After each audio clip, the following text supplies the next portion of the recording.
जुलाई 22 की एक उभर आलूद सहपहर, जब वादियों और मकानों की सुर्ख छतों पर गहरा नीला सहरा छाया हुआ था और पहाड़ की चोटियों पर तैरते हुए बादल बरामदों के शीशों से टकरा रहे थे। सिवाय के एक लाउंज में ताश खेलने वालों की मजमे से जरा परे एक मेज के गिर्द वो पांचों चुपचाप बैठे थे। वो पांचों अन्नपूर्णा पर भाकर, नाहिद अनवर इमाम, राजकुमार आसमानपुर, लेफ्टिनेंट कर्नल दस्तूर, रुस्तम जहांगीर और डॉन कार्लो। अगर उस वक्त रवां लुकर का कोई ज़हीन और मुस्तअद रिपोर्टर अपने कॉलमों में उनका मुफस्सल तज़किरा करता तो वो कुछ इस तरह होता। अन्नपूर्णा पर भाकर, परजीश्वर राव पर भाकर, अर्जनगढ़ के फाइनेंस मिनिस्टर की दिलकश बीवी गहरे सब्ज रंग के मैसूर जॉर्जेट की साड़ी में मलबूस थी, जो उनकी सब्ज आंखों के साथ खूब जा रही थी। उनका कश्मीरी काम का और कोट सफेद रंग का था, जो उन्होंने अपने शानों पर डाल रखा था। उनके खूबसूरत कानों में कंदन के मगर झलकूरे खा रहे थे, जिनकी वजह से उनकी चंपई रंगत दमक रही थी। नाहिद अनवर इमाम गहरे नारंगी बड़े पांचों के पाजामे और तलाई का रुजूब की स्याह शाल में हमेशा की तरह बेहद स्मार्ट लग रही थी। राजकुमार रविशंकर स्याह शेरवानी और सफेद चूड़ीदार पाजामे में स्मार्ट मालूम होता था, कहीं डिनर में जाने के लिए तैयार होकर आए हैं। कर्नल जहांगीर ब्राउन रंग की शीप स्किन जैकेट में मलबूस बेफिक्री से सिगार का धुआं उड़ाते गैर मामूली तौर पर वजी और शानदार नजर आते थे। मिस अनवर इमाम का बेहद मुख्तसर और इंतहाई खुश इखलाक सफेद कुर्ता भी बहुत स्मार्ट लग रहा था। बराबर की मेजों पर जोर और शोर से बुर्ज हो रहा था और इन पांचों के सामने रखा हुआ कहवा ठंडा होता जा रहा था। वो गालिबन एक दूसरे से उकताए हुए काफी देर से खामोश बैठे थे। 3 दिन से बराबर बारिश हो रही थी, ना कहीं बाहर जाया जा सकता था, ना किसी इंडोर किस्म के मशगले या मौसीकी में जी लगता था। सबकी मुत्तफिका राय थी कि सीजन हद से ज्यादा डल होता जा रहा है। जंग की वजह से रंग बंद कर दिया गया था और इसमें फौजियों के लिए कैंटीन बन गई थी। सड़कों पर, होटलों और दुकानों में हर जगह हर तीसरा आदमी वर्दी में मलबूस नजर आता था। अपने साथियों में से बहुत से वापस जा चुके थे। जनूबी हिंद और यूपी वाले जून ही से उतरने लगे थे।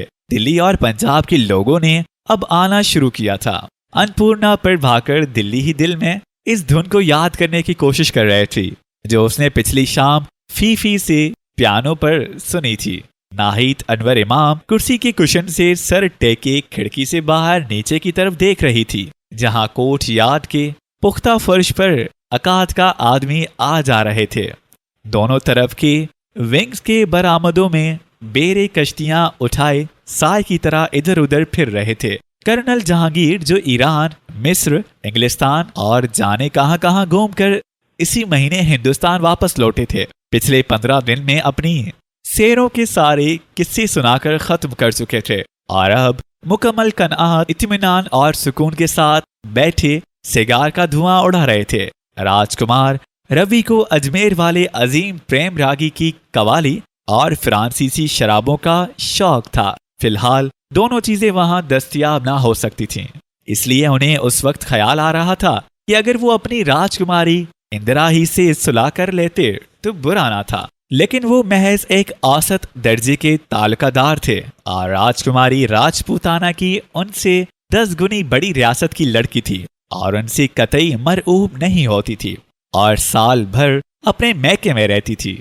बरजीश्वर राव पर भाकर उसी वक्त चहलकदमी करके वापस आया था और लाउंज के निफ्स दायरे के दूसरे सिरे पर अपने चंद दोस्तों के साथ गोल्फ और स्टॉक एक्सचेंज पर तबादला ख्याल में मसरूफ था। करीब की एक मेज पर इनाम महमूद सुप्रिटेंडेंट पुलिस, जो अनकरीब डीआईजी होने वाले थे, बुर्ज खेलते खेलते सोच रहे थे कि अगर वो सियाह आंखों और गुनगुरियालिए बालों वाली पुर्तगाली लड़की फीफी, जिसने कल रात पियानो बजाया था, कम से कम आज ही की सर्द और गैर दिलचस्प शाम उनसे मुलाकात कर सकती तो बहुत गनीमत था। इस सिलसिले में मजीद डिप्लोमेटिक गुफ्तगू की गर्ज से राजकुमार रवि की कुर्सी की तरफ झुककर उन्होंने आहिस्ता से कुछ कहा। राजकुमारी रवि ने बेताल्लुकी से सर हिलाया। गोया भाई हम साधु सिंह आदमी, हमें मोह माया के इस चक्कर से क्या। कर्नल जहांगीर ने सिगार की राख झटक कर जरा बुलंद आवाज से पुकारा, ब्रजेश चलो कम से कम ब्लेड ही खेलें। रवि को ले जाओ, हम बेहद जरूरी मसाइल हल कर रहे हैं। ब्रजेश ने वहीं बैठे बैठे जवाब दिया और फिर अपनी बातों में इस इन्हिमाक से मसरूफ हो गया। गोया अगर उसने दूसरी तरफ जरा सी भी तवज्जो की तो टाटा और सपला की शेयर्स की कीमतें फौरन गिर जाएंगी। अन्नपूर्णा रानी, देखो तो तुम्हारा शोहर किस कदर जबरदस्त बोरियत का सबूत दे रहा है। कर्नल जहांगीर ने उकता कर शिकायत की। भाई अल्लाह, ब्रजेश गुड्डू है इतना बोर, जाइए आप लोग जाकर खेलिए, हम तो अब बेगम अर्जमंद के साथ चाय पीने जा रहे हैं। नाहिद ने उठते हुए कहा, नाहिद बेगम, तुम्हें कंवर रानी साहिबा से जो ताजा तरीन खबरें मालूम हो हमें रात के खाने पर जरूर बताना। राजकुमार रवि भी उठते हुए बोले। कतई नाहिद अपनी नफरई आवाज में थोड़ा सा हंसी, फिर वो दोनों अपने ओवरकोट और शाल संभालती वसत के हाल के बड़े जीने की तरफ चली गई। फीफी फीफी क्या नाम है वल्ला। गोया जलतरिंग बज रही है। इनाम महमूद ने चंद लम्हों तक डोरकार लो को कुर्सी पर से उतर के अपने छोटे छोटे सफेद कदमों से अपनी मालिका के पीछे पीछे भागता देखते रहने के बाद अब जरा ऊंची आवाज में अपनी राय का इजहार किया। बहुत तेज होते जा रहे हो भाईजान, जरा नीचे से आने दो, अपनी बेगम को कान खिंचवाए जाएंगे तुम्हारे। कर्नल जहांगीर ने डांट पिलाई। खवातीन कहाँ गई हैं? इनाम महमूद ने पूछा। बेगम अर्जमंद के कमरों की तरफ, रानी बलीर सिंह भी होंगी वहां, यकीनन। नफरत है मुझे इस बुढ़िया से। इनाम महमूद फिर ताश की तरफ मुतवज्जा हो गए। शाम की चाय के बाद सब फिर लाउंज में जमा हुए और सोचा जाने लगा कि अब क्या किया जाए। काश खुर्शीद ही आ जाता। राजकुमार रवि ने ख्वाहिश जाहिर की। खुर्शीद वाकई जाने आजकल कहाँ होगा, कर्नल जहांगीर ने कहा और फिर सब मिलकर बेहद दिलचस्पी से किसी ऐसे शख्स के मुतालिक बातें करने लगे जिसे खवातीन बिल्कुल नहीं जानती थीं।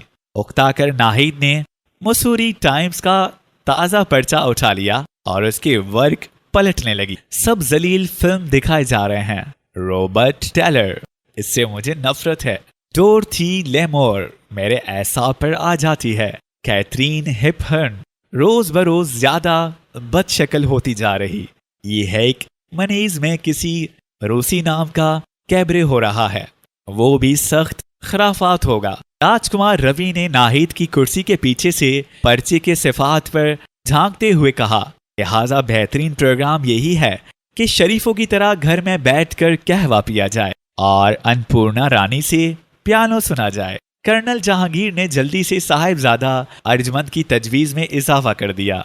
सब उनकी राय से इत्तेफाक जाहिर करके अन्नपूर्णा को देखने लगे, जो अपनी शीरीं तरीन मुस्कुराहट बिखेरती उसी वक्त बेगम अर्जमंद के साथ उनकी मेज की तरफ आई थी। वो सब लाउंज से निकलकर निशिस्त के बड़े कमरे में आ गए। अब अन्नपूर्णा रानी को पकड़ो, किसी ने बराबर के कमरे में जीने पर से उतरते हुए आवाज दी। जादू जगाती है अपनी उंगलियों से लड़की। कंवर रानी ब्लेड सिंह ने वैक्स सूंघते हुए अपनी बुजुर्गाना बुलंदी पर से अन्नपूर्णा की तारीफ की और फिर रोमाल में नाक ठौंस कर एक सोफे पर बैठ गईं। नाहिद बेटा, तुम्हें शायद जुकाम हो गया होगा। अन्नपूर्णा जब पियानो पर से उठाई तो साहिबजादा अर्जमंद ने नाहिद को मुखातिब किया। अरे नहीं रज्जू भैया, क्या गाएं हम? नाहिद ने हंसते हुए चारों तरफ नजर डालकर दरियाफ्त किया। बाहर बारिश शुरू हो चुकी थी। खनकी बढ़ती जा रही थी जब नाहिद अपनी नकरी आवाज में नंदिया लागी में सोए गई गोइयां अलाप रही थी। उस वक्त अन्नपूर्णा को अपनी निटंग संभालते हुए दफअतन ख्याल आया, जिंदगी कम से कम इतनी नागवार नहीं जितनी समझी जाती है। उसने महसूस किया जैसे पुरखतर तूफानों और तंद्रों आंधियों से महफूज एक छोटे से गर्म और रोशन कमरे में आग के सामने बैठे चॉकलेट पीते पीते ही उम्र बीती जा रही है। क्या बचपना है। उसे अपने इस तखील पर हंसी आ गई। तानपुरे के तार और पियानो के पर्दे छेड़ते हुए उसे हमेशा चांदनी रात और कमल के फूलों का ख्याल आ जाता था। और इस समय होटल की निचली मंजिल के चारों तरफ क्यारियों में लहलाते सफेद फूल जुलाई की बारिश में निखर रहे थे। चांद कभी कभी बादलों में से निकलकर दरीचे में झांक लेता था और फिर छुप जाता था, और ऐसा लग रहा था जैसे फिजाओं से पिघली हुई मौसीकी बरस रही है। सचमुच मौसीकी के बगैर इस रूखी फीकी उजाड़ जिंदगी में क्या रह जाता। दरगाह और पौरवी और मारवा और बहार, प्यू पल ना लागे मोरी अखियां, और तानपुरे के चारों तारों की गंभीर गूंज में जैसे हस्ती की सारी तड़प, सारा दर्द सिमट आता है, और घुंघरुओं की झंकार में और मणिपुरी की लचक, भरत नाट्यम की गूंज और गरज और कथक की चोट और धमक में, और जब भीगी रात के गहरे सन्नाटे में कहीं और गिटार बजता हो तो कितना अच्छा लगता है। अन्नपूर्णा ने सोचा, इस खूबसूरत आरामदायक दुनिया में जो लोग दुखी हैं, इन्हें सबको रात के खाने के बाद निंदिया लागी में सोए गई गोइयां अलापना चाहिए। अन्नपूर्णा ने निटंग करते करते कुशन पर सर रखकर आंखें बंद कर लीं। उसे नाहिद का ये गीत बहुत पसंद था जो वो उस वक्त गा रही थी। उसे नाहिद के वो सारे पूर्वी गीत पसंद थे जो उसने अक्सर सुनाए थे। मौसीकी मौसीकी। परजेश अक्सर मजाकन कहा करता था कि जिस तरह किस्से कहानियों की परियों और शहजादियों की जान किसी बैगन, सुर्ख मिर्च या तोते में बंद होती है, उसी तरह अन्नपूर्णा की जान उसके तान पोरे में बंद है। जब वो पियानो बजाती थी तो परजेश अपने कमरे का दरवाजा अंदर से बंद करके कलकत्ते के कलायू स्ट्रीट की तिजारती खबरें पढ़ता था, या आराम से कुर्सी पर लेटे लेटे सो जाता था। और नाहिद खौफजदा होकर कहीं हाय अल्लाह कैसा टिपिकल किस्म का शौहर है, लेकिन उसके बावजूद वो दोनों एक दूसरे पर जान देते थे। परजेश ने अन्नपूर्णा कुछ 7 साल कबल पहली बार महाबलेश्वर में देखा था, और उसके सिर्फ 1 माह बाद ही अन्नपूर्णा को अपने नाम के आगे से शेराले हटा देना पड़ा था। वो दोनों साल का ज्यादा हिस्सा रियासत के सदर मकाम पर राजपूताना में गुजारते थे। जाड़ों में कभी कभी अपने अजीजों से मिलने पूना या बंबई चले जाते, और गर्मियों में शुमाली हिंद के पहाड़ों पर आ जाते। अब की मर्तबा उन्होंने तय किया था कि अगले साल वो दोनों कश्मीर जाएंगे, जो अन्नपूर्णा ने अब तक नहीं देखा था। उसे नैनीताल की झील में रक्सा रोशनियां पसंद थीं, और मसूरी की बेपनाह रंगीनियां और चहल पहल। शिमलाबाद गैर दिलचस्प और बहुत सरकारी था। ज्यादा से ज्यादा तफरी कर ली, जाकर बेवकूफों की तरह स्कैंडल पॉइंट पर बैठ गए या डेवी को चले गए। अन्नपूर्णा को मसूरी पसंद थी, और अपना शोहर और अपने दोनों बच्चे और अपने मुखलिस और दिलचस्प दोस्तों का हल्का जो हर साल वसीतर होता जाता था। उसे सूबे की सब चीजें बहुत अच्छी मालूम होती थी। यहाँ के लोगों का कल्चर, उनका बातें करने का खूबसूरत अंदाज, उनके शानदार और तस्वीरों ऐसे लिबास, उनके रंग बिरंगे गरारे और सियाह शेरवानियां, उनके मुशायरे, उनकी क्लासिकल मौसीकी। जब मौसम बहुत गैर दिलचस्प हो जाता या बारिश की वजह से वो नाहिद के घर तक ना जा सकती, तो अपने कमरे में बच्चों के लिए नटंग करती या बरामदे में बैठकर अपनी हमसाया बेगम अर्जमंद से बातें करती। उसके दोनों बच्चे पिछले साल से कीनवेल हाउस में पढ़ रहे थे। बड़ा लड़का बिल्कुल परजेश जैसा था, संजीदा, कम सुखन, लेकिन अपनी बात मनवाने वाला। बच्ची अन्नपूर्णा की तरह थी, शीरीं तबस्सुम और सब्ज आंखों वाली।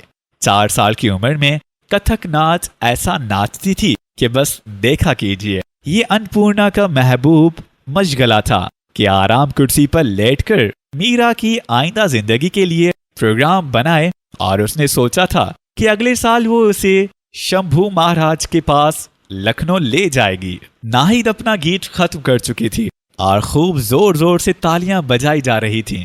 बाहर बारिश थम गई थी और रात का अंधेरा बढ़ता जा रहा था। डिनर के बाद सब फिर वहां जमा हो गए और वो कमरा बातों और कहकों के शोर से जाग उठा। सब दीवारों के करीब बिखरे हुए सोफों पर बैठकर कहवा, सिगरेट, पाइप और दूसरी अपनी अपनी पसंद की चीजें पीने में मसरूफ हो गए। मुख्तलिफ किस्म की बातें शुरू हुईं।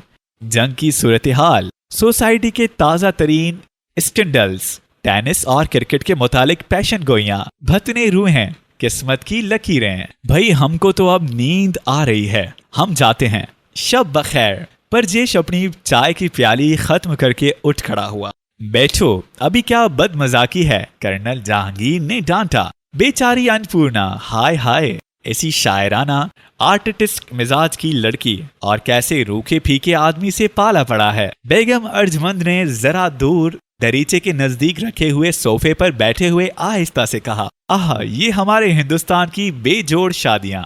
कमर रानी। बलबीर सिंह ने नाक पर से रुमाल हटाकर समाज की दगरगों हालत पर एक मुख्तसर सी आह भरी और फिर व्यापक सूंघने लगी।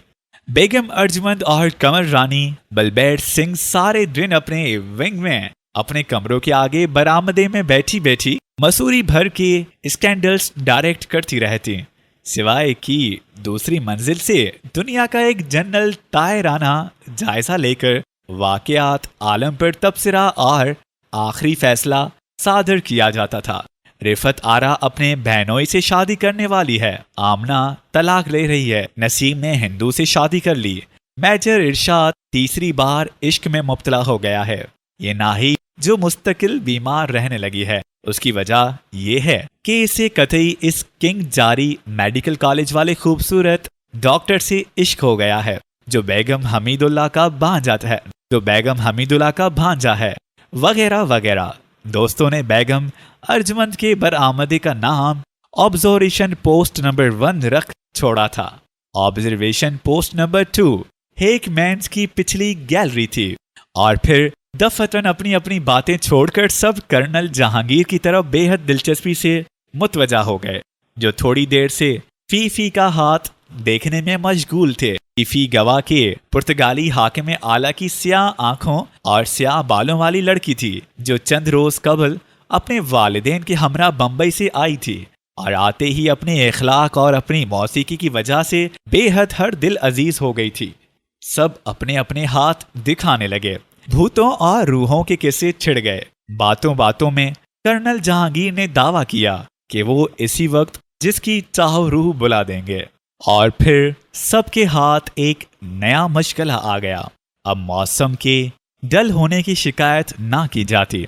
जब बारिश होती या बर्ज में जी ना लगता तो सब कर्नल जहांगीर के सिटिंग रूम में जमा हो जाते। बर्ज की मेज पर अंग्रेजी के हरूफ तहजी अलग अलग कागज के टुकड़ों पर लिखकर एक दायरे में फैला दिए जाते। बीच में एक गिलास उल्टा उल्टा रख दिया जाता।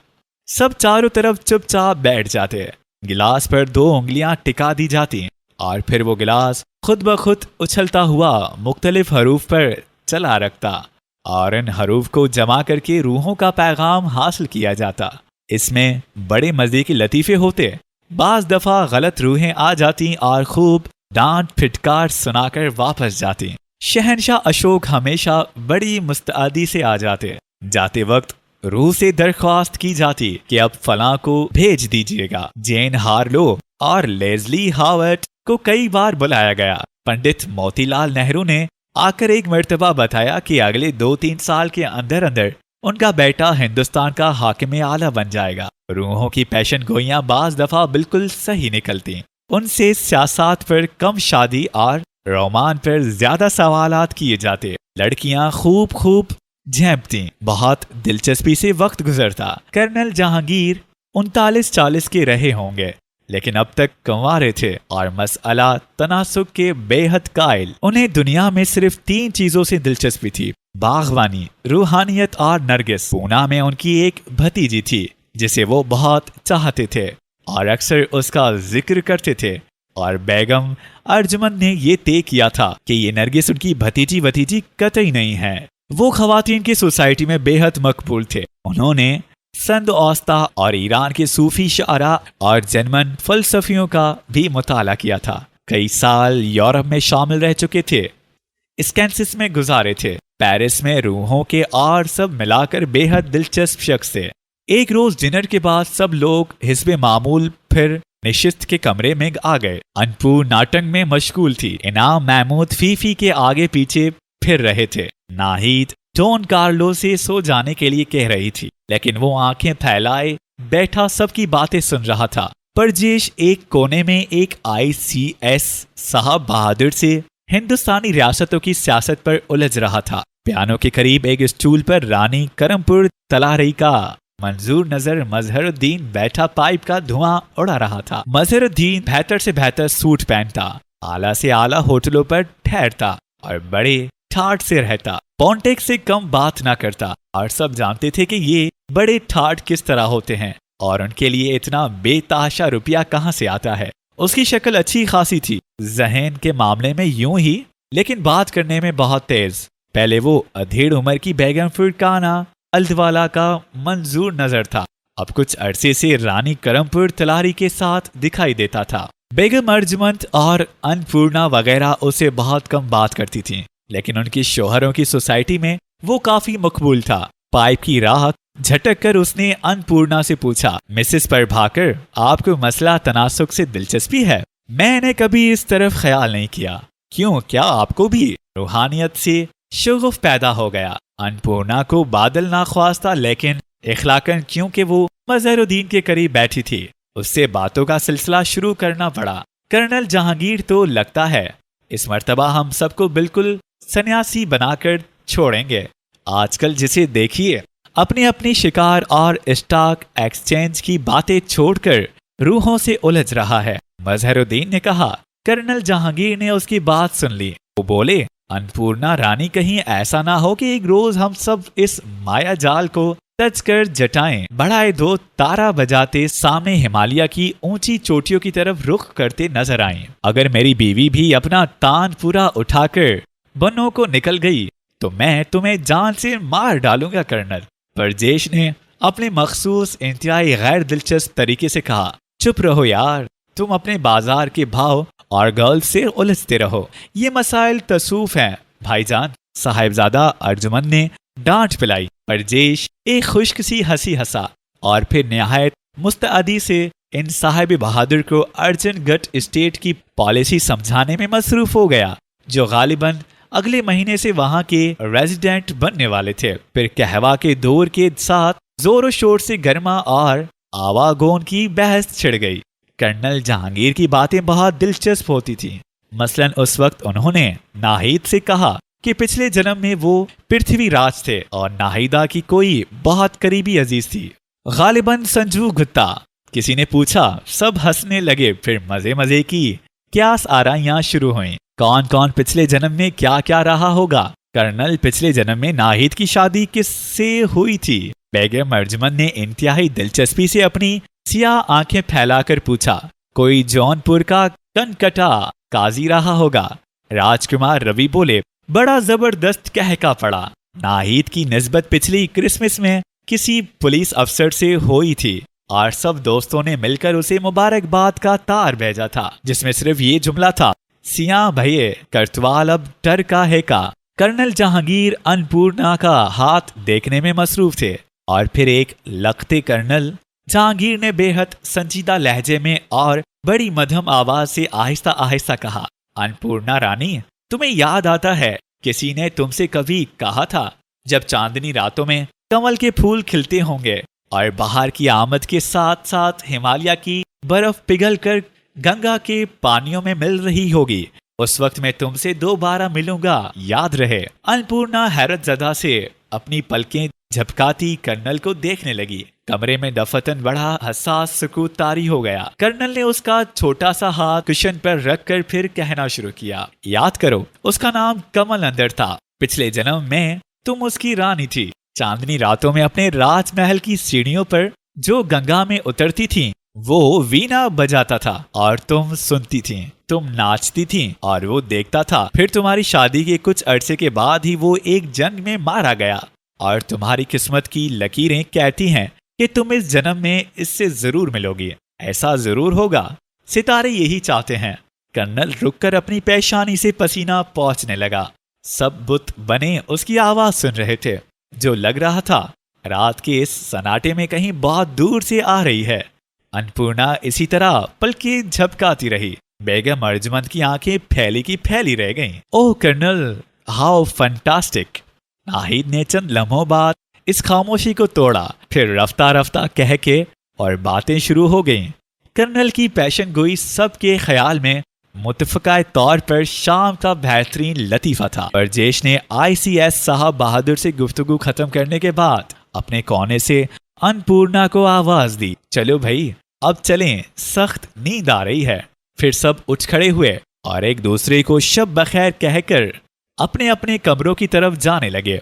थोड़ी देर बाद निशिस्त का कमरा बिल्कुल खाली हो गया और सबसे आखिर में इन सब बातों पर अच्छी तरह गौर और खौस करता हुआ जॉन करालो अपनी कुर्सी पर से नीचे कूदा और एक तवील मुतमईन अंगड़ाई लेने के बाद छोटे छोटे कदमों से बाहर के जीने की सीढ़ियां छलांगता नीचे कोर्ट यार्ड में पहुंच गया, जहां अपने घर जाने के लिए नाहिद रक्षा में सवार हो रही थी। मौसम रोज बरोज ज्यादा गैर दिलचस्प होता जा रहा था। मर्द दिन भर लॉन्च में बुर्ज खेल को लेकर टहलने चली जाती या अपने सिटिंग रूम में मीरा को तबले के साथ कथक के कदम रखना सिखाती रहती। जब वो तानपुरे के तार छेड़ती तो दफतन उसे महसूस होता कोई उसे कह रहा है, मैं तुमसे दोबारा मिलूंगा। सितारा यही चाहते हैं, सितारे यही। क्या हमाकत, गधेपन की हद है। उसे गुस्सा आ जाता, फिर हंसी आती। इस किस्म के बावलेपन की बातों का वो खुद मजाक उड़ाया करती थी। अन्नपूर्णा अन्नपूर्णा इतनी मौरबट होती जा रही है। अन्नपूर्णा जिसके शीरीं कह के सोसाइटी की जान थी। कर्नल कम अज कम रूहें ही बुला दो। बहुत दिनों से महाराजा अशोक से गप नहीं की। नाहिद ने बेहद उकता कर एक रोज कर्नल जहांगीर से कहा, वो सब ऊंट की पीठ से वापस आ रहे थे। खुदा के लिए अब ये हमाकत का बिखेड़ना फैलाना मेरे आसाब पर आ जाती हैं। तुम्हारी ये रूहों से मुलाकातें बेगम अर्जमंद ने डांटा। कर्नल वाकई तुम कमाल के आदमी हो। अच्छा, मेरे हाथ के इम्प्रेशन का तुमने मुतालिया नहीं किया? नाहिद ने बेगम अर्जमंद की बात को सुनी अनसुनी करते हुए कहा। इन नसीबों पे क्या अख्तर शनास। कर्नल ने कुछ सोचते हुए बड़ी रंजीदा आवाज में कहा और चुप हो गए। क्यों कर्नल, तुम्हें क्या दुख है? नाहिद ने तुम्ही पर जोर डालकर पूछा। दुख? बच्चे दुखों की बातें नहीं किया करते। वो लाइब्रेरी की सड़क पर सीढ़ियों तक पहुंच चुके थे। उस रोज कनवारनी बलेड सिंह ने अपनी ऑब्जर्वेशन पोस्ट नंबर 1 पर से पेशन गोई की। देख लेना, अन्नपूर्णा इस मर्तबा जरूर कोई ना कोई आफत बुलाएगी। ये इस दिल जले कर्नल ने ऐसा शगुफा छोड़ा है और बरजेश कैसा बेताल्लुक रहता है। और ये हिंदुस्तानी रियासतों के हकाम, तुम नहीं जानती माय डियर, इन लोगों की क्या जिंदगियां होती हैं, क्या मॉरल्स होते हैं। जभी तो देखो बरजेश इस कम उम्री में इतनी जल्दी फाइनेंस मिनिस्टर के ओहदे पर पहुंच गया। दुनिया न जाने किधर जा रही है। बेगम अर्जमंद ने इनके ख्याल की तायीद की और फिर आखिर एक रोज राजकुमारी ने चाय के वक्त सबको बताया कि वो वाकई आ रहा है। सब अपनी अपनी जगह से तकरीबन एक फुट उछल पड़े। कई दिन से किसी शख्स का मुस्तकिल तज़किरा हो रहा था। कई पार्टियां और पिकनिकें एक खास मुद्दत के लिए मुलतवी की जा रही थीं। तरह तरह की कयास आराइयां हो रही थीं। देख लेना, वो जरूर इस दफा शादी कर लेगा। कतई नहीं, वो शादी करने वाला टाइप ही नहीं। भाई, मौसीकी की पार्टियों का उसके बगैर लुत्फ ही नहीं। अरे मियाँ, इनाम महमूद फीफी की तरफ से बाखबर रहना, वो आ रहा है। भाई, डॉक्टर खान को इतला करके एम्बुलेंस कारें मंगवा ली जाएं। न जाने कितनी बेचारियां कत्ल होंगी, कितनी जख्मी। आखिर ये कौन डॉन जवान साहब हैं जिन्होंने अपनी आमद से पहले ही इतना तहलका मचा रखा है? नाहिद ने उकता कर पूछा। डॉन जवान? कसम से नाहिद बेगम, खूब नाम रखा तुमने। वो है दरअसल खुर्शीद अहमद। पिछले कई साल से अपना हवाई बेड़ा लेकर समंदर पार गया हुआ था। उसी साल वापस आया है और इतवार की शाम को यहाँ पहुंच रहा है। बाकी हालात आप खुद पर्दा सीमे पर मुलाहिजा फरमाइएगा, राजकुमार रवि ने कहा। उसी रोज से बारिश शुरू हो गई और अपनी अम्मी की तबीयत खराब हो जाने की वजह से नाहिद कई रोज तक अन्नपूर्णा और दूसरे दोस्तों से मिलने के लिए सिवाय न आ सकी। दूसरे दिन शाम को बिलाखिर वो आ गया। उसके साथ उसके 2 दोस्त और थे जो उसके हवाई बेड़े से ताल्लुक रखते थे। चाय के बाद डाइनिंग हॉल की सीढ़ियां तय करके वो ब्लेड रूम की तरफ जा रहा था और उस वक्त अन्नपूर्णा ने उसे दूसरी बार देखा। क्योंकि वो कमल अंदर था।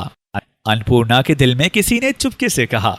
उस वक्त तक अन्नपूर्णा का उससे बाकायदा तारुफ नहीं कराया गया था, इसलिए डाइनिंग हॉल के जीने पर से उतर के गैलरी की जानिब जाती हुई अन्नपूर्णा पर एक नज़र डाले हुए उसे पहचाने बगैर ब्लेयर रूम में दाखिल हो गया, जहां सब दोस्त जमा थे। थोड़ी देर बाद निशिस्त के बड़े कमरे में वापस आकर अन्नपूर्णा आकर एक बड़े सोफे पर गिर गई।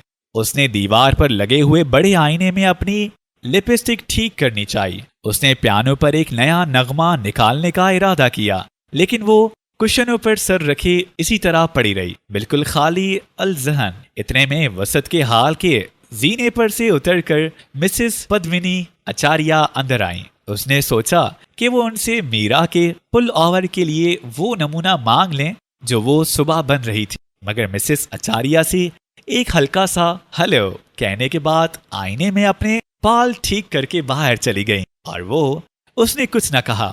कमरे की खिड़कियों में से बाहर लाउंज में बैठे हुए लोग हिस्बे मामूल बुर्ज खेलते नजर आ रहे थे। उसने आंखों पर हाथ रख लिए, फिर अंधेरा पड़े ब्लेड रूम से वापस आकर परजेश बरामदे में से गुजरा और वो उसके साथ अपने कमरों की तरफ चली गई।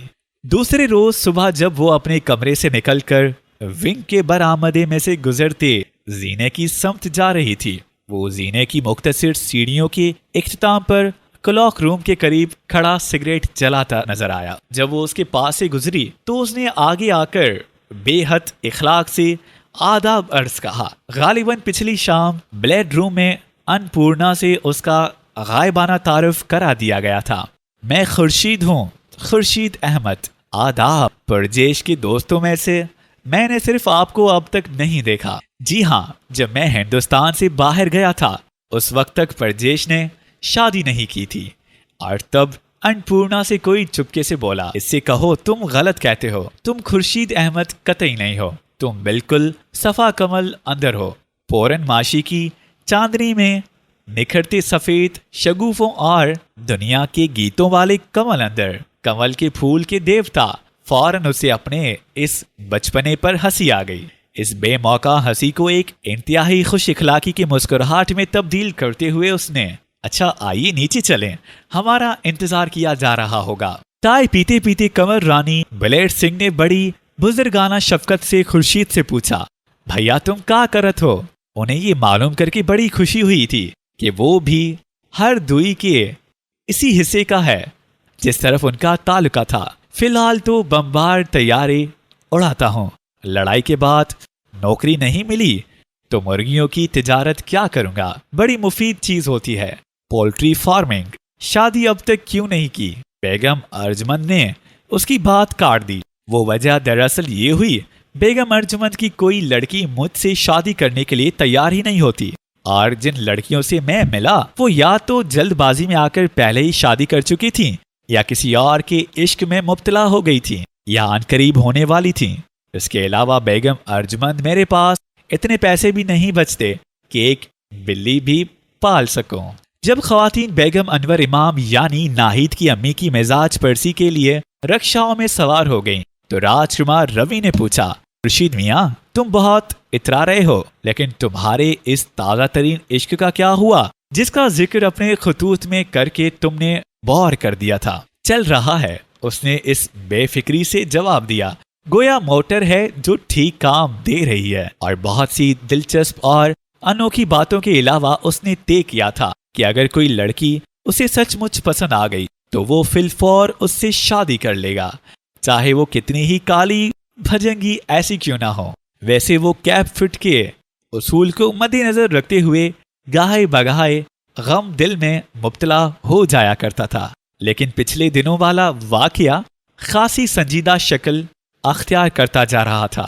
उसी मार्च की एक गैर दिलचस्प से इतवार को, जबकि उसकी मैस के सारे साथी या सो रहे थे या अपने अपने घरों को खत लिखने में मसरूफ थे, और कैंटीन में काम करने वाली सारी लड़कियां ऑफ ड्यूटी थीं, और मतला सख्त आबर आलूद था और किसी की समझ में नहीं आ रहा था कि क्या किया जाए। उस वक्त उसने फौरन उस लड़की से इश्क करने का फैसला कर लिया था जिसकी मैं देखी थी।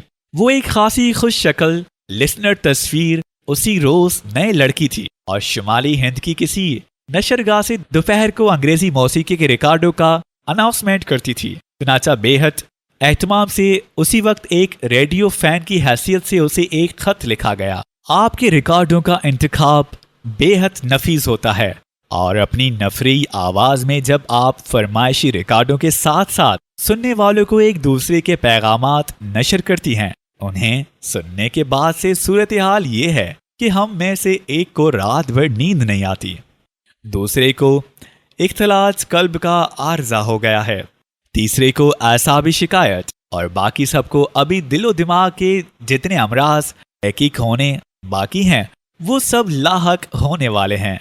और परसों रात के ड्रामे में जो आप कैंडिडेट बनी थी तो चारों तरफ इतने हादसात वकू पजीर हुए कि हमें रेडियो बंद करके एम्बुलेंस कार मंगवानी पड़ी। फिर एक दोस्त साहब खास तौर पर सफर करके उस लड़की को देखने गए और तकरीबन नीम जहां वापस आए। फिर एक साहब से जो उसी नशरगाह के एसडी के दोस्त थे, मालूम हुआ कि बड़ी बद दिमाग लड़की है, किसी को लिफ्ट नहीं देती, स्टूडियोज में अपने काम से काम रखती है और सब उससे डरते हैं। फिर उसको मुख्तलिफ नामों से 10-15 खत लिखे गए। अरसे के बाद उसका जवाब आया। खत में बड़ा फैशनेबल पता दर्ज था जो बड़ी रोमांटिक बात लगी और निहायत मुख्तसर सा खत जो ये मालूम करके खुशी हुई कि आप लोगों को हमारे प्रोग्राम पसंद आते हैं से शुरू होकर उम्मीद है कि आप सब बखैरियत होंगे पर खत्म हो गया। उसके बाद फिर 2-3 खत लिखे गए, सबका जवाब गायब। आखिर में खुर्शीद के मसूरी आने से चंद रोज कबल थी लड़की का इन सारे खतों के जवाब में एक और मुख्तसर खत मिला था जिस पर और भी ज्यादा फैशनेबल और अफसानवी पता दर्ज था, फेरी लैंडोस्ट हिल, मसूरी। और अब जब से खुर्शीद और उसके दोनों दोस्त मसूरी पहुंचे थे, यही फिक्र की जा रही थी कि इस फेरी लैंड को तलाश किया जाए। अगली सुबह अपने सवाई वाले दोस्तों को बताए बगैर पहला काम उन्होंने ये किया कि वैनसेट हिल की तरफ चल पड़े। बहुत ऊंची चढ़ाई के बाद एक खूबसूरत 2 मंजिला कोठी नजर आई जिसके फाटक पर एक संगमरमर के टुकड़े पर फेरी लैंड लिखा था। आगे बढ़े तो पहले एक बुलडॉग अंदर से निकला, फिर दूसरा, फिर तीसरा, आखिर में एक छोटा सा सफेद कुत्ता बाहर आया जो पेस्ट्री खा रहा था।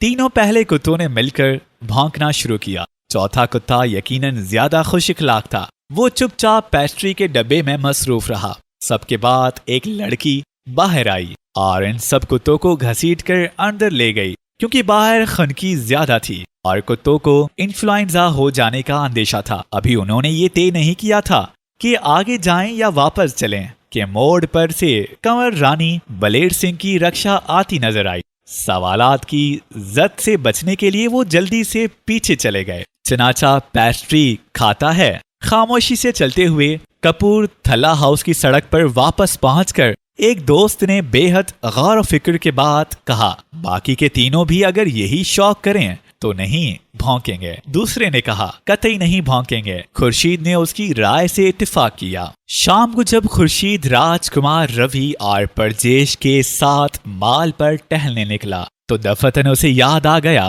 कि बेहद जरूरी खरीदारी करना है। तुम लोग हमीदुल्लाह से मिलाओ और हम भी आते हैं। राजकुमार रवि और परजेश के आगे जाने के बाद वो अपने दोनों दोस्तों के साथ मंजिले मारता कलहेड़ी तक पहुंच गया, लेकिन केक पेस्ट्री की दुकान कहीं नजर न आई। आखिर जब वो बिल्कुल नाउम्मीद होकर वापस लौट रहे थे तो खुर्शीद की नजर सड़क की ढलवान के इख्तिताम पर एक छोटी सी दुकान पर पड़ गई जिस पर बहुत बड़ा बोर्ड लगा था, रॉयल कन्फेक्शनरी। एक साहब दुकान के बाहर कुर्सी पर बैठे हमदर्द सेहत पढ़ रहे थे। क्यों साहब, आप केक पेस्ट्री बेचते हैं? जी नहीं, क्या आपका ख्याल है मैंने तफरीहन दुकान खोली है? अरे मेरा मतलब है। मतलब क्या साहब, क्या मैं यहाँ महज तफरीहन बैठा हूँ या ये जो खिड़की सजी है उसे सिर्फ देख देख कर खुश होता हूँ या इन्हें महज सूंघता हूँ? आखिर समझते क्या हैं आप? कहते हैं कि क्या चाहिए साहब? अंदर से जल्दी से एक लड़का निकला। शाम को वो सब एक मैस के एक निस्बतन खामोश गोशे में जमा पाए, खामोश गोशे में जमा चाय पी रहे। फकत एक झलक उसकी देखी है, लेकिन क्या नफीस नाक है कि गुलाबी सी और मुख्तसर जो गालिबन सर्दी की वजह से नम रहती है और आंखें चमकीली और शोख और नरगिसी और लंबे लंबे रेशमी बाल और वो कान छोटे छोटे बिल्कुल परस्तिश के काबिल। खुर्शीद ने बहुत देर खामोश रहने के बाद बेहद रंजीदा लहजे में कहा, कहाँ देखी थी यार, जल्दी बता। और वो कान छोटे छोटे बिल्कुल परस्तिश के काबिल। खुर्शीद ने बहुत देर खामोश रहने के बाद बेहद रंजीदा लहजे में कहा, कहाँ देखी थी यार, जल्दी बताओ। इनाम महमूद ने कान खड़े किए। वो दुनिया का बेहतरीन कुत्ता है, क्योंकि दुनिया की खूबसूरत तरीन लड़की का कुत्ता है। और यक लख्त खुर्शीद को वो दोबारा नजर आया। वो जरा दूर पर दीवार के करीब एक सोफे पर बैठा था।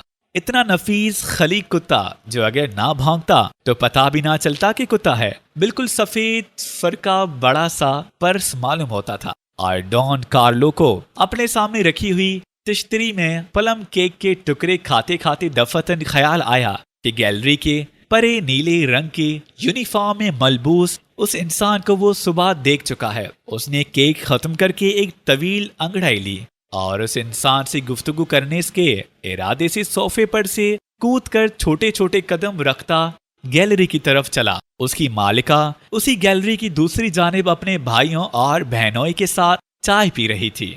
और हालांकि इंडियन टी के इश्तिहार से पता चलता है कि इस चाय को पीने के बाद आपको दुनिया में किसी चीज की जरूरत महसूस नहीं होती, लेकिन उस वक्त उसने महसूस किया कि वो नौजवान जो थोड़ी देर कबल अर्जमंद जकराउट के साथ हॉल में दाखिल हुआ था, यकीनन ऐसा था कि अगर पिछली क्रिसमस में उसकी निस्बत अली रियाज ASP से ना हो गई होती तो ये नौवार्थ आदमी अगर उसमें दिलचस्पी लेना चाहता तो वाकई मजायका ना था। हेलो नाहिद बेगम, तुम इतने दिनों कहाँ छुपी रही? इधर आओ, तुम्हें खुर्शीद से मिलवाएं जिसे तुमने जॉन समा का खिताब दिया था। राजकुमार रवि ने उसकी मेज के करीब आकर कहा। रात को जब वो सब हैक मिनेज से वापस आ रहे थे तो नाहिद ने खुर्शीद के उस दोस्त को देखकर जो राहिल कन्फेक्शनरी से वापसी से अब तक बेहद एहतमाम से पेस्ट्री का डिब्बा उठाए फिर रहा था, अपनी आंखें फैलाते हुए खुर्शीद से पूछा, आप लोगों को पेस्ट्री का इतना शौक है कि उसके डब्बे साथ लिए घूमते हैं? अगली सुबह बड़ी खुशगवार सी मीना रात भर बरसकर अब खुल गया था। रास्तों के रंग भरंगे संगरेज़े बारिश के पानी में धुल धुलाकर खूब चमक रहे थे। फिजा में फूलों की महक और गीली मिट्टी की सूंधी खुशबू फैली हुई थी। जिंदगी बड़ी तरोताजा और निखरी हुई मालूम होती थी। अन्नपूर्णा मेहरा को लेकर टहलती हुए निचली दीवार तक आ गई, जहां चंद रक्षाएं और मोटरें खड़ी थीं। लाइब्रेरी वाली सड़क की सीढ़ियां चढ़कर वो होटल की तरफ नजर आया। करीब पहुंचकर उसने अपनी दिल आवेज मुस्कुराहट के साथ आधा बर्ज कहा, जे करो बीबी अंकल को, जे नहीं की तुमने। अन्नपूर्णा ने उसके सलाम का जवाब देते हुए मीरा को ढांटा। मीरा ने बेहद प्यारे तरीके से अपने नन्हे मुन्हे हाथ जोड़ दिए। खुर्शीद ने झुककर उसे उठा लिया, फिर उसे आया के सुपर्द कर देने के बाद वो दोनों बातें करते हुए होटल की जानिब आ गए। परजेश के बरामदे में पिकनिक का प्रोग्राम बनाया जा रहा था। सब खुर्शीद के मुंतजिर थे। ऐसा लगता था जैसे सब में जान पड़ गई है। जो लोग मौसम की गैर दिलचस्पी की शिकायत करते रहते थे, अब उनका हर लम्हा नित नए प्रोग्राम बनाने में सर्फ होता।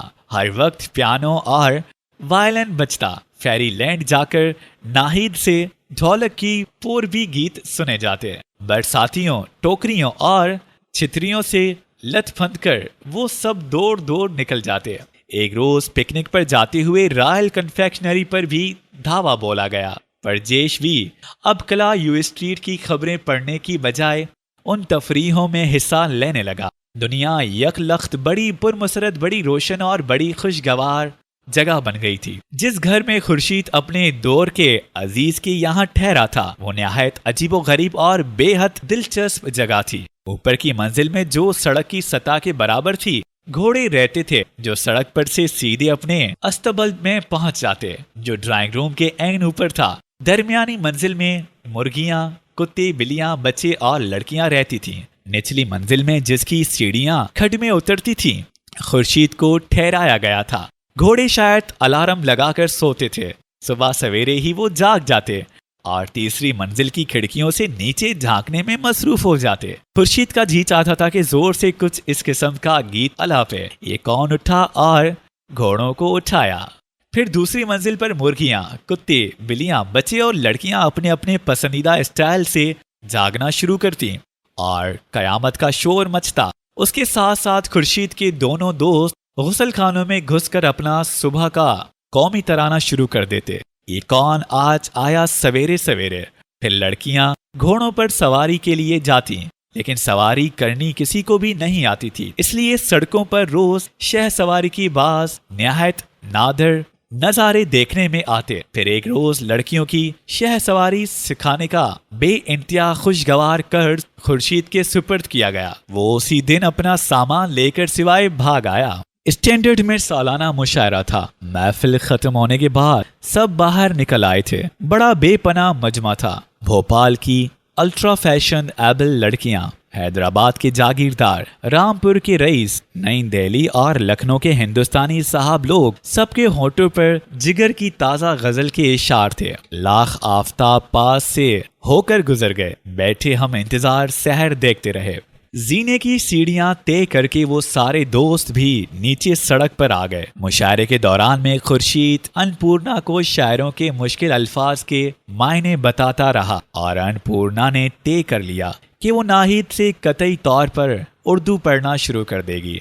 उर्दू दुनिया की खूबसूरत तरीन और शीरीं तरीन जबान थी और लखनऊ वालों का लबो लहजा लखनऊ, जो खुर्शीद का वतन था, अन्नपूर्णा का लखनऊ देखने का इश्याक ज्यादा हो गया। वहां के हरे भरे बाग, सायादार खूबसूरत सड़कें, शानदार इमारतें, महजब लोग, जहां के तांगे वाले और सब्जी फरोश भी इस कदर तहजीब से और ऐसी नफीस जबान में गुफ्तगू करते थे कि बस सुना कीजिए। और फिर वहां का मौसीकी कॉमर्स कॉलेज, वहां का कथक नाच खुर्शीद ने वायलन मेरस कॉलेज में सीखा था। परजेश कहता था, जिस तरह अन्नपूर्णा रानी की जान तान पूरे तान के तारों में रहती है, उसी तरह खुर्शीद की जान उसके वायलन केस में बंद है। मुसलमान लड़के आम तौर पर ज्यादा खूबसूरत होते हैं। नाहिद की सारी गैर मुस्लिम सहेलियां उससे अक्सर कहा करती थीं, खुर्शीद भी बहुत खूबसूरत था। परजेश और कर्नल जहांगीर और राजकुमार रवि इन सबसे ज्यादा दिलकश और शानदार। और उस वक्त जबकि मुशायरे के बाद वो सब टहलते हुए स्टैंडर्ड से वापस आ रहे थे, माल की रेलिंग के साथ साथ चलते हुए दफतन खुर्शीद ने मुड़कर अन्नपूर्णा से कहा, जिंदगी बड़ी खुशगवार है ना अन्नपूर्णा रानी, है ना।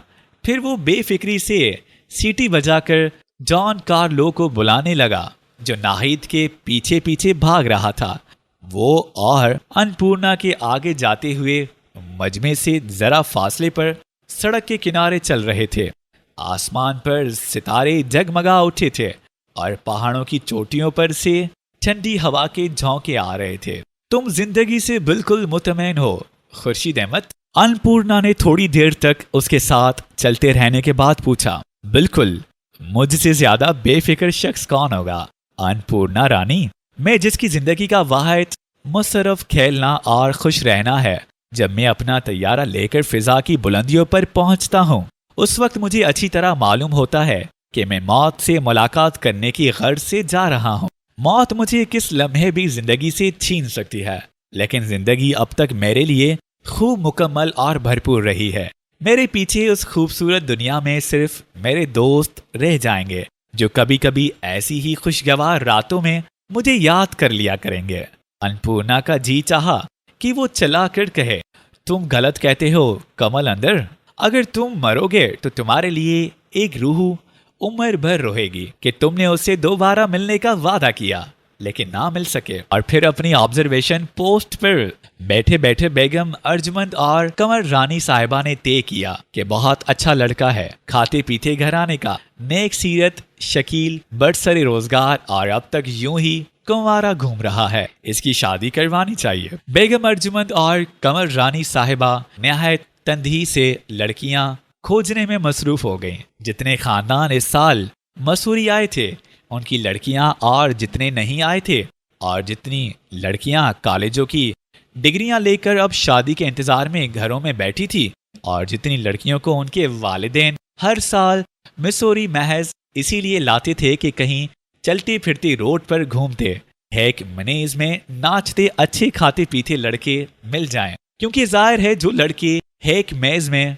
नाच सकते हैं वो यकीनन खाते पीते बल्कि खाते कम पीते ज्यादा ही होंगे। इन सब पर बेगम अर्जुमंद ने अपने बरामदे पर से एक तायराना नजर डाली और खुर्शीद को अज़दवाजी जिंदगी की गोनागो खूबियों से आगाह करना शुरू कर दिया। वो बेगम अनवर इमाम भी वक्तन फवक्तन कहने लगी कि जब आप नाहिद की मंगनी कर चुकी हैं तो आप शादी भी कर डालिए, या अगर इस जगह करने का अब आपका इरादा नहीं रहा तो दूसरी बात है, मेरी नजर में और भी कई अच्छे लड़के हैं वगैरह। कहते हैं एक शादी कराने से शायद एक हज का सवाब मिलता है, बल्कि हदीस शरीफ और सही बुखारी में तो यहाँ तक आया है कि मुर्दे के दफन और लड़की के निकाह में ताखीर ना करो, कि ताखीर से जिस घर में कंवारी लड़की देर तक मौजूद रहे वहां नेकी के फरिश्तों का गुजर कम होता है और शैतान के आने का एहतमाल ज्यादा कवी हो जाता है। अल्लाह ताला सब मोमिनों की लड़कियां इज्जत आबरू के साथ उठाए और अपने अपने घरों की करे, आमीन। अर्जुमंद की नसीहतें सुनकर नाहिद भी बोल आ गई और उसे लगा जैसे अली रियाज से अब तक शादी ना करके उसने कोई बड़ा सख्त नाकाबिल माफी जुर्म किया है और कयामत के रोज वो कतई ना बख्शी जाएगी। तब लाउंज में और निशिस्त के बड़े कमरे में और डाइनिंग हॉल में चुपके चुपके सरगोशियां शुरू हुईं। यार परजेश, जरा बाहर जाकर देख, तेरी बीवी उस मुसलमान छोकरे के लिए कितनी बेवकूफ बन रही है। मगर भाई वो तलाक भी तो नहीं ले सकती, हिंदू औरत को तो अपने मियाँ के साथ उम्र बितानी पड़ती है। ये कोई मुसलमान लोंडियों के ठाठ हैं कि इधर शादी हुई और इधर कोई दूसरा पसंद आ गया तो खट से तलाक और जाने क्या क्या बातें। और परजेश दिन भर ज्यादातर बुर्ज खेलता या फिर अपने दोस्तों से गोल्फ की बातें करता रहता। दिन भर बारिश होती रही थी, फूलों के पौधे और पाइन और सिल्वर ओक के दरख्त शाम की हवा में आहिस्ता आहिस्ता झूम रहे थे। ढलवान की तरफ बहते हुए पानी में संगरेजे जगमगा रहे थे। हवा में मट्टी और फूलों की अजीब सूंधी सी खुशबू उड़ रही थी और कुछ दूर पर एक पुरशोर पहाड़ी नाला पत्थरों से टकराता तेजी से नीचे गिर रहा था। अन्नपूर्णा सीढ़ियां तय करके नीचे सड़क की रेलिंग पर झुकी वादी को देखने लगी, जहां मकानों की सुर्ख छतें, हरे दरख्त और धुंधले बादल नीले कहरे में एक दूसरे से घिल मिल रहे थे। उसके पास जंगले के सहारे खड़ी हुई नाहिद ने, जो बेफिक्री से अपना कोई पसंदीदा गीत गुनगुना रही थी, दफतन उससे पूछा, अन्नपूर्णा, खुर्शीद बड़ा प्यारा लड़का है ना? मैं उससे शादी कर लूं? नाहिद ने उसे बेफिक्री से पूछा, गोया लीला राम के यहाँ आई हुई किसी नई किस्म की साड़ी की खरीदारी के मुतालिक राय ले रही है। हाय भगवान, कैसी मुज़हिका खैज अजीबो गरीब सूरत हाल थी। बेगम अर्जुमंद के जरिए तो वो कब का कहलवा चुका है। वो अब तक इसलिए खामोश था क्योंकि उसने सुना था कि मेरी निस्बत पहले ही हो चुकी है, लेकिन जब उसे पता चला कि खानदानी पॉलिटिक्स की वजह से ये मंगनी टूट गई है तो उसने फौरन प्रपोज कर दिया। कितनी स्वीट बात की ना गुड्डू ने। लेकिन मुसीबत ये है कि मेरे घर वाले राजी ना होंगे क्योंकि वो बेचारा सैयद नहीं है और हमारे यहाँ खानदान से बाहर और खुसूसन गैर सैयदों से शादी कर ही नहीं सकते। ये तो बड़ी ट्रेजेडी है। और क्या भाई अल्लाह इन पूर्णा, तुम तो कोई राय देती ही नहीं। कितनी बोर हो खुदा की कसम। और परसों हम लोग नीचे जा रहे हैं। अच्छा वाकई पहाड़ी नाला इसी तेजी से नीचे गिर रहा था। सड़क पर रौनक बढ़ती जा रही थी। फिर अन्नपूर्णा आहिस्ता आहिस्ता कदम रखती सीढ़ियां तय करके होटल वापस आ गई। निशिस्त के कमरे में से किसी सास की आवाज आ रही थी। बहुत मध्यम सुरों में, शायद वायलिन के तार छेड़े जा रहे थे। एक बहुत ही प्यारा नगमा जो अन्नपूर्णा ने अब तक ना सुना था बज रहा था। वो लाउंज के सामने से गुजरकर अपने विंग में आ गई। बरजेश अपने कमरे में नहीं था। बाहर अंधेरा और खनकी बढ़ती जा रही थी। अपने बेडरूम के दरीचे में खड़े होकर फर के दरख्तों की ओट में से तुलू होते हुए पूर्णमाशी कि चांद को देखते हुए अन्नपूर्णा को ख्याल आया, अभी तक परजेश घूमकर वापस नहीं आया, कहीं उसे ठंड ना लग जाए। हाय राम! वायलन की आवाज खामोशी में डूबती जा रही थी।